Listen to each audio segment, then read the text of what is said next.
For years, Cheyenne rolled out the red carpet for PBR, but in 2025, that red carpet got ripped out from under them. And just like that, professional bull riders were kicked out of Cheyenne Frontier Days. But PBR didn't go down quietly. Oh no, they fired back hard by launching their own rival event set to go head-to-head with Cheyenne on the exact same dates. This is not a scheduling conflict. It is a full-blown rodeo civil war, one that will split the fans, shake up some deep-rooted rodeo traditions, and reshape the future of rodeo as we know it. PBR has become a global phenomenon in the world of extreme sports. Founded in 1992 by a group of 20 visionary bull riders who broke away from traditional rodeo to spotlight their dangerous and thrilling sport, PBR has grown into an entertainment empire that captivates millions. Today, more than 800 elite bull riders from the United States, Canada, Brazil, Australia, and numerous other countries hold PBR memberships, competing in sanctioned events across these major regions, each chasing glory and the ultimate prize. The organization operates with a simple yet captivating format. Pair the world's most skilled riders with the most powerful bucking bulls. This formula has propelled PBR to tremendous heights in the sports entertainment world. What began as a niche competition has transformed into a global spectacle, with the PBR World Champion receiving a staggering $1 million bonus at season's end, along with a coveted trophy cup and championship gold belt buckle that symbolize dominance in one of the most dangerous sports on earth. Television has played a crucial role in expanding the PBR audience beyond rodeo's traditional borders. The growth has been remarkable. Between 2002 and 2004 alone, total viewership,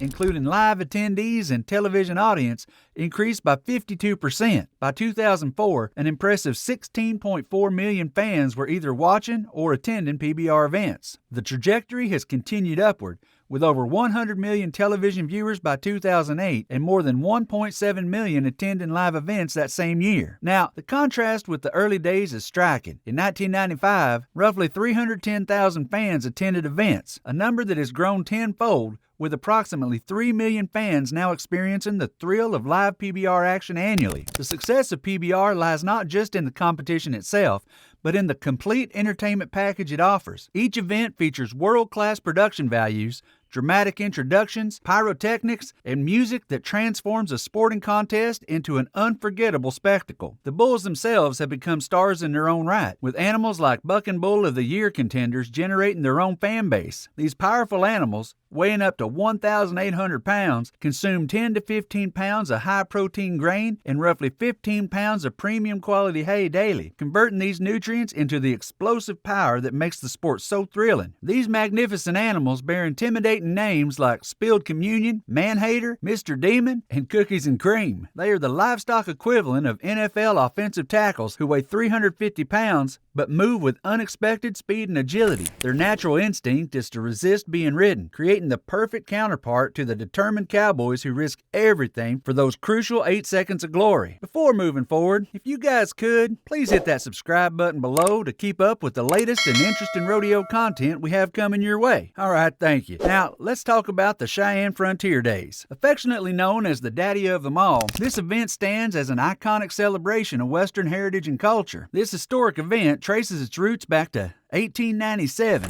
and has evolved into the world's largest outdoor rodeo and Western celebration. For over a century, it's attracted visitors from across the globe to Wyoming's capital city for 10 days of authentic Western experiences, typically held during the last week of July. The festivities begin with a spectacular tradition that sets the tone for the entire celebration. Prior to the official Friday kickoff, the annual cattle drive takes place on the preceding Sunday morning. This eye-catching spectacle draws tremendous attention as it recreates the historic cattle drives of the American West. In recent years, these drives have featured between 450 and 550 steers herded by mounted cowboys along a 3-mile route. Starting from pastures north of the city, the procession moves along Interstate 25 before winding through Cheyenne streets and ultimately arriving at Frontier Park, offering spectators a genuine glimpse into Western heritage. The scale of Cheyenne Frontier Days is impressive, requiring extensive coordination and manpower. The event maintains a full-time staff of 18 people year-round, but expands dramatically during the festivities with approximately 3,000 volunteers, a small number of whom receive compensation. The operation involves extensive preparation before the event, comprehensive management during the festivities, and thorough cleanup cleanup after the conclusion, representing a massive logistical undertaking. What makes Cheyenne Frontier Days truly special is its comprehensive approach to celebrating Western culture. The event features nightly concerts by popular music and comedy acts, a vibrant midway, a fair with rides, games, and food vendors, authentic Wild West shows featuring Western riding exhibitions, a traditional Indian village, and of course, a large nationally sanctioned rodeo under the Professional Rodeo Cowboys Association banner. While the rodeo and most activities center around Frontier Park, some events, such as the beloved pancake breakfasts, take place in different areas of the city, involving the entire community in the celebration. In 2019, Cheyenne Frontier Days expanded its bull riding portfolio by bringing in the PBR Unleash the Beast Series Last Cowboy Standing event, though the 2020 edition had to be canceled along with the entire festival due to COVID-19 restrictions. The event returned triumphantly in 2021, rekindling the spirit of competition and celebration that defines this historic gathering. The relationship between PBR and Cheyenne Frontier Days deepened in 2022 and 2023 when Cheyenne became the first stop of the innovative PBR Team Series. This new format features teams of bull riders representing different regions of the United States competing against each other throughout summer and autumn, culminating in the Team Series Championship at T-Mobile Arena in Las Vegas, Nevada. While most regular season events take place in the team's home cities, Cheyenne secured a coveted position as one of two neutral site venues on the schedule, further cementing its importance in the professional bull riding world. During the PBR Team Series season, which runs through summer and autumn, the Challenger Series operates as the only PBR tour in the United States, where riders compete as individuals rather than team members. The prestigious Last Cowboy Standing event, previously featured at Cheyenne as a stop on the PBR's elite Unleash the Beast Series, transitioned to a Challenger Series event in 2024, maintaining the high-level competition while adapting to the evolving structure of professional bull riding. However, in a surprising development that has sent ripples throughout the Western sports community, the professional bull rider circuit will not be returning to Cheyenne Frontier Days for the 2025 season. Instead, the multi-day rodeo event known as the Daddy of 'em All will feature the Professional Rodeo Cowboys Association's Extreme Bulls Tour on July 21st and 22nd, marking a significant shift in the programming of this historic event. Tom Hersig, CEO of Cheyenne Frontier Days, explained the decision to part ways with PBR by noting fundamental differences in event philosophy. PBR is really designed around, especially at big events like this, around TV, Hersig told Cowboy State Daily. They do a fine production. We just felt like we wanted to have a production that was more focused on the live fan. The decision has created an unexpected consequence. When Frontier Days opted to feature PRCA riders instead, PBR responded by producing its own competing event in Fort Collins, Colorado, scheduled for the exact same dates as the Extreme Bulls competition in Cheyenne. This scheduling creates what many are calling a border war of bull riding, with more than 80 professional bull riders gathering for these two simultaneous events taking place just 45 miles apart across the Wyoming-Colorado state line. This dual programming represents an unprecedented situation in professional bull riding. Sean Gleason, CEO of Professional Bull Riders, expressed disappointment about not being invited back to Cheyenne Frontier Days. He explained that for the past 6 years, they have had a great event in Big Sky, Montana that ends on Saturday night. Afterwards, their bull riders, staff, and the crew members they tour with can make it down to historic Cheyenne and put on that event. Now, instead of heading to Wyoming, the PBR Tour will follow its July event in Montana with the Last Cowboy Standing competition in Fort Collins on July 21st and 22nd, featuring a $100,000 prize purse and the possibility of riders making up to 7 rides to earn the title of Last Cowboy Standing. The coincidental timing of these competing events has not been lost on fans of Western sports. Many have begun drawing comparisons to the annual Border War showdown between the University of Wyoming and Colorado State University in football, where the winner claims the traveling bronze boot trophy. This new border war of bull riding adds an interesting competitive dimension, not just between riders, but between the two premier bull riding organizations in the country. The shift back to PRCA bull riding represents what Hersig describes as a return to Cheyenne Frontier Days rodeo roots. He expressed enthusiasm about potential star power at the upcoming event, noting Stetson Wright is on his comeback tour. Wright is not just a 2-time world champion bull rider, but also holds 5 consecutive all-around world titles, exemplifying the multidisciplinary nature of PRCA competitors who often participate in multiple rodeo events beyond bull riding. This versatility aligns with Cheyenne Frontier Days' desire to celebrate rodeo in its complete form rather than focusing exclusively on bull riding. For the bull riders themselves, this scheduling conflict presents both challenges and opportunities. The top competitors must decide which events offer the better combination of prize money, exposure, and career advancement. For up-and-coming riders, riders, the simultaneous events may create additional opportunities to compete at a high level if the talent pool is spread between the two venues. The bulls themselves remain the constant, powerful, unpredictable athletes that form the essential counterpart to the brave riders who challenge them. The production values at both events promise to be exceptional. PBR has built its reputation on creating a complete entertainment package that transcends traditional rodeo with dramatic introductions, music, pyrotechnics, and professional announcing that heightens the drama of each ride. PRCA's Extreme Bulls Tour similarly offers a high-energy presentation focused on the most dangerous 8 seconds in sports, so fans attending either event can expect a world-class experience celebrating the unique combination of human courage and animal power that defines bull riding. Both organizations bring their unique strengths to their respective events. PBR offers a laser focus on bull riding at its most extreme, with a proven track record of television success and the ability to transform arenas from Madison Square Garden to rural fairgrounds into showcases for the sport. PRCA, on the other hand, brings the prestige of rodeo's oldest and most established governing body, along with the heritage and tradition that many Western sports fans deeply value. Cheyenne Frontier Days, with its 127-year history, clearly felt that PRCA's approach was better aligned with its own identity and vision for the future. As July 2025 approaches, fans of Western sports will have the unusual opportunity to experience 2 premier bull riding events just 45 miles apart, each one offering its unique approach to celebrating one of the most dangerous and thrilling sports in existence. Whether under the banner of PBR or PRCA, the fundamental drama of man versus bull, of human courage facing animal power, remains as compelling as ever. The unexpected competition between these organizations may ultimately strengthen the sport by driving innovation and excellence on both sides. If you've made it this far and still have not subscribed to our channel, what are you waiting for? Hit that subscribe button now and stay on top of all the latest developments in this fascinating story and many more from the world of Western sports and entertainment.